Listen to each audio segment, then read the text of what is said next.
धन्यवाद सुदूर अब दूर नए झिकै झिकै माया हो त्यही त तपाईँलाई पनि म भन्दैछु त्यही त भन्दैछु हाम्रो हिन्दू रिलिजनमा सबभन्दा मन तिमीहरूको बाउले कमाउन नसकेको फ्रस्ट्रेसन निकालेकोले मेरो बाउको इन्कम सोर्स थाहा छ मलाई मेरो बाउले बाँचिन्जेल खाए ल साथीहरू चुनाव पनि लाग्यो काम काम काम मात्रै कति गर्ने अब यो चुनाव भनेको देशको मुहार फेर्ने बेला हो कामको लागि जति नै बिजी भए पनि चुनावको लागि चाहिँ टाइम निकाल्नु पर्ने भयो सबैले गर्नुपर्छ सो अब म चाहिँ घर जाँदैछु सो घर जान लागेको म भ्लग बनाउँछु यो भ्लग चाहिँ म अपलोड गर्ने सोचिरहेको छु so this is totally unfiltered and unscripted so आजको मेरो फ्लाइट 4 बजेको छ अहिले 2 बजिसक्यो अब म ब्याकप्याक गरेर निस्किन्छु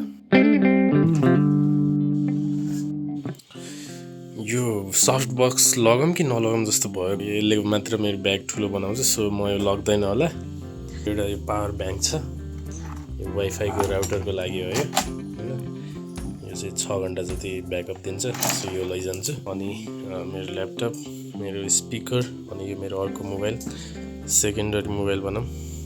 यति नै गरेर म एउटा मात्र ब्याग लग्छु खासै केही लग्दैन एक्स्ट्रा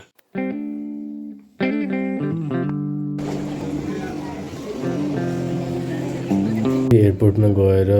टक्क बसेर ल्यापटप निकालेर वेट गर्दाखेरि काम गरेको भ्लगहरू देख्थेँ मलाई एकदम त्यस्तै गर्नु मन लाग्थ्यो क्या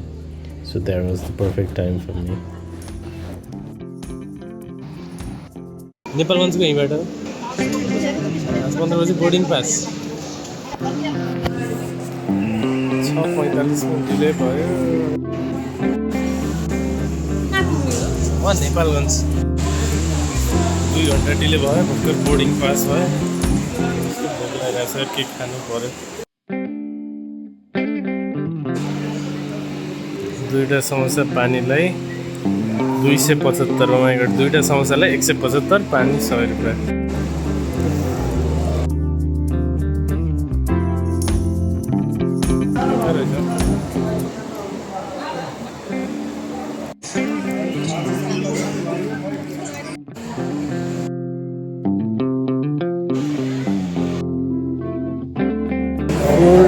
फोर 425 में काटेको टिकट अहिले 7:30 चाहिँ उड्ने कुरा भएको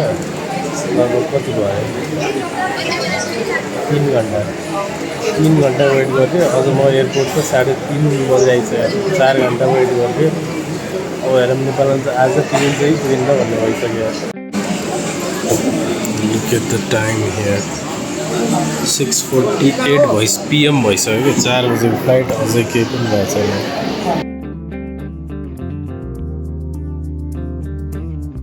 बल्ल बल्ल हामी नेपालमा चाहिँ पालो आयो अब हेरौँ कति बजी पुऱ्याउँछ 7 कति भएको छ टाइम कति भएको छ टाइम 7:34 7:34 बल्ल नेपालमा टाइम 4 बजेको फ्लाइट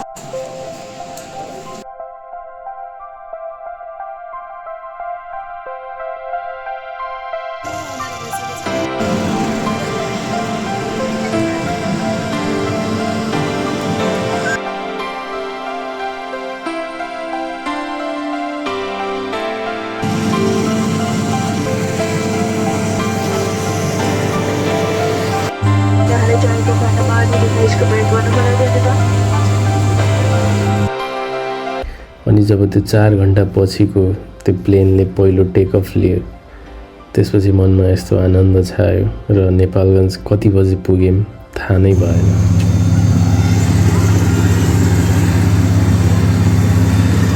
म जानुपर्ने ठाउँ बर्दिया भएको कारणले यो रात मैले नेपालगञ्जमै बिताउनु पर्यो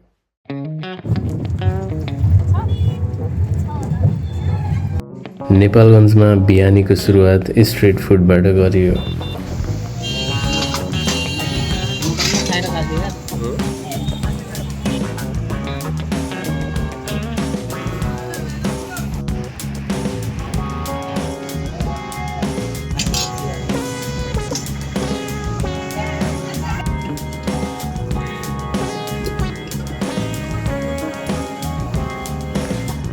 त्यसपछि म आफ्नो घरतिर लागेँ।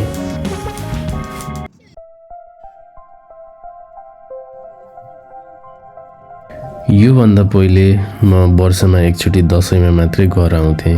अनि त्यो बेलाको सिजन सधैँ हरेक वर्ष एउटै हुन्थ्यो। तर यसपालि म फागुनमा घर आउँदा यो गाउँले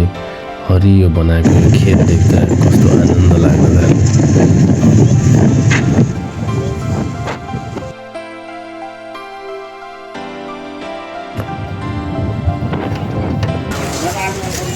गाइज हामी भर्खरै अब राजापुर मेरो बर्थ प्लेस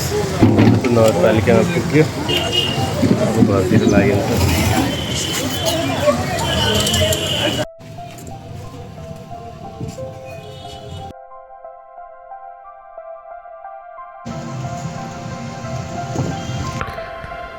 म चाहन्छु अब आउने सरकारले यो बाटो बनाउने बिगार्ने भन्दा पनि एकचोटि बनाएर 10 वर्षसम्म टिक्ने बनाओस्।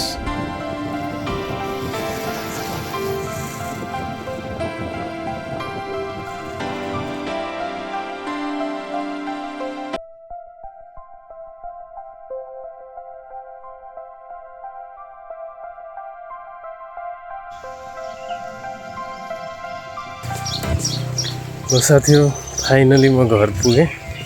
अब my home is few steps far. So एकदमै राम्रो लाग्यो। म घर पुगिसकेपछि अरू क्लिपहरू हाल्छु।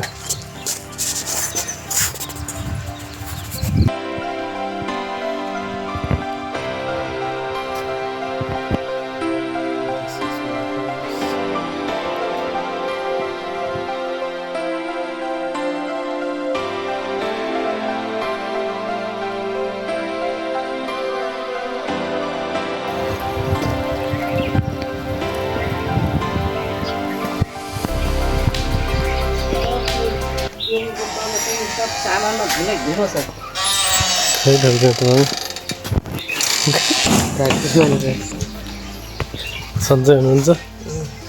त्यो सस्तोमा बेचिरहेको थियो अनि लिइहालेँ।